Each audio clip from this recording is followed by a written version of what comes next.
शिवाजी महाराजांनी प्रतापगडच्या पायथ्याशी अफजल खानचा वध केला आणि एकाही दिवसाची विश्रांती न घेता पुढचं आक्रमण सुरू केलं. शिवशाहीचा त्रिशूळ आदिलशाहीत शिरला.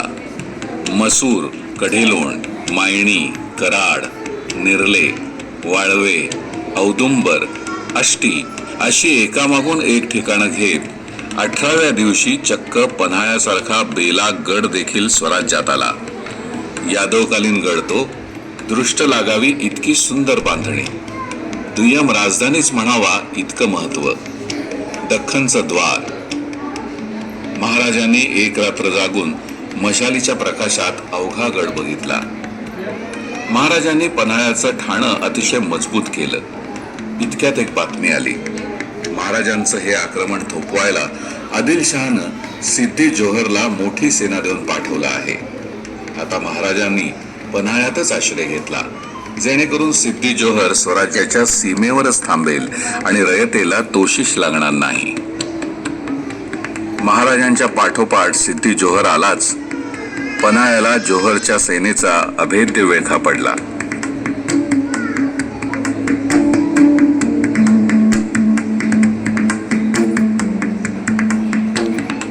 दुसरीकडे शाहिस्ते खान स्वराज्यावर चालून आला. पुण्यामध्ये तळ ठोकून त्यानं स्वराज्यामध्ये अहोरात्र हैदोस मांडला. एक एक दिवस कष्टानं सरत होता. अचानक एके दिवशी जोहरनं इंग्रजांकडून मागवलेल्या लांब पल्ल्याच्या तोफेचा गोळा येऊन पन्हाळ्याच्या तटावर आदळला. म्हणजे आता जोहरच्या तोफांचा पल्ला वाढला होता. या दोन्ही कारणांनी महाराजांनी लवकरात लवकर पन्हाळ्यावरून निसटण्याचं निश्चित केलं. आषाढाचा धोधो पाऊस सुरू झाला होता. महाराजांच्या हेरांनी वेढ्यातली नाजूक जागा शोधून काढली. दिवस ठरला, आषाढ पौर्णिमा. त्याच रात्री पहिला प्रहर सुरू असताना सोबत बाजीप्रभू देशपांडे आणि बांदलांची 612 बहादरांची तुकडी घेऊन महाराज राजदिंडीतून खाली उतरले. अतिशय सावधपणे शिताफीनं पहारे ओलांडून सगळे मसईच्या पठारावर पोचले.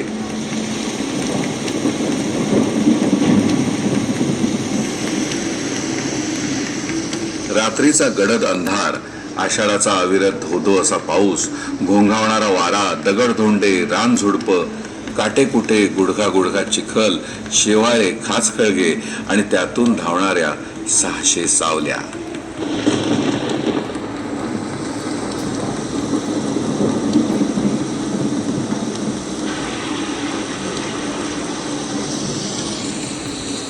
पण दुर्दैवानं सिद्दी जोहरच्या काही हेरांनी त्यांना बघितलंच आणि त्यांनी जोहरकडे खबर पोहोचवली. आता जोहर पाठलागावर येणार हे निश्चित होतं. म्हणून चकवा देण्यासाठी दुसऱ्या पालखीत महाराजांसारखीच वेशभूषा केलेले शिवा काशीत बसले. महाराजांची पालखी दुसऱ्याच आडवाटेला जंगलामध्ये शिरली आणि ज्याची अपेक्षा होती तेच झालं. जोहरनं आपला जावई सिद्दी मसूद याला पाठवलं. बऱ्याच वेळ दौड करून त्यानं शिवा काशीद यांची पालखी पकडली आणि त्यात शिवाजीराजे आहेत असं समजून त्या पालखी सकट सगळे छावणीकडे परतले.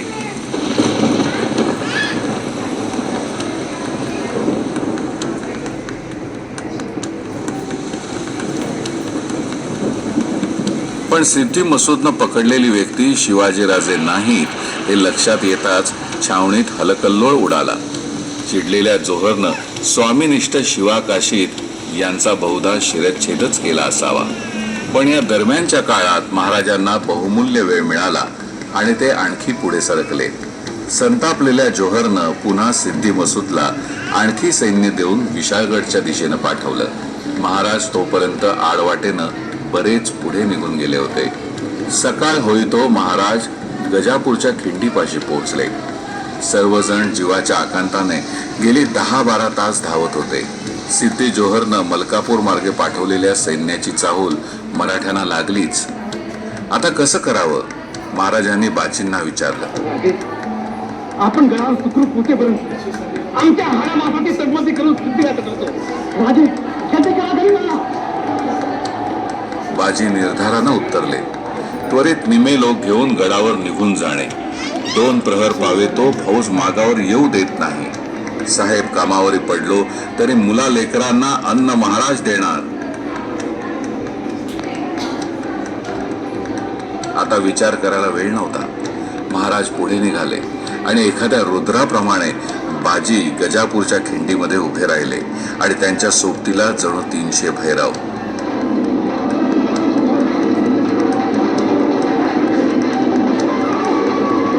घनघोर युद्ध सुरू झालं. तिकडे महाराज विशाळगडच्या जवळ पोहोचले आणि त्यांना कळलं की दळवी आणि सुर्वे यांनी विशाळगडला मोर्चे लावलेत. महाराजांना अर्थातच आधी याची कल्पना नव्हती. आपण मध्यान्ही गडावर पोहोचून इशारतीचे बार उडवू हा त्यांचा अंदाज साफ चुकला. त्यांना तिथे नव्यानं अनपेक्षित झुंज मांडायला लागली. मध्यान्ह टळून गेली. सूर्य मावळतीकडे जाऊ लागला. महाराजांच्या इशारतीच्या तोफा अजून ऐकू येत नव्हत्या. छातीचा कोट करून उपाशी तापाशी लढणाऱ्या बाजीप्रभू आणि 300 मावळ्यांनी सिद्धीच्या फौजेचा लोंढा अडवून ठेवला होता. एकेकाचा देह अनेक जखमांनी पिंजून निघाला, पण फिरणाऱ्या तलवारी थांबत नव्हत्या. एक एक माणूस पडत होतो. अखेर संध्याकाळी महाराज वेढा फोडून विशाळगडावर पोहोचले. महाराज तब्बल 21 तासाच्या अथक धावपळीनंतर विशाळगडावर सुखरूप पोहोचले होते. त्यांनी इशारतीच्या तोफा वाजवल्या, पण तोवर घात झालाच. बाजी प्रभू आणि फुलाजी दोघे लढाईत कामी आले आणि जे मोजके वाचले ते जंगलात पसार झाले. विशाळगडावर हल्ला करणाऱ्या सिद्धी मसूदचा किल्ल्यावरच्या ताज्या दमाच्या शिबंदीनं पराभव केला आणि सिद्धी मसूद मनगट चावत परतला. लाखांचा पोशिंदा वाचायला हवा म्हणून आपले प्राण अर्पण करून बाजीप्रभू देशपांडे आणि बांदलांच्या सेनेनं आपल्या रक्तानं गजापूरची खिंड पावन केली.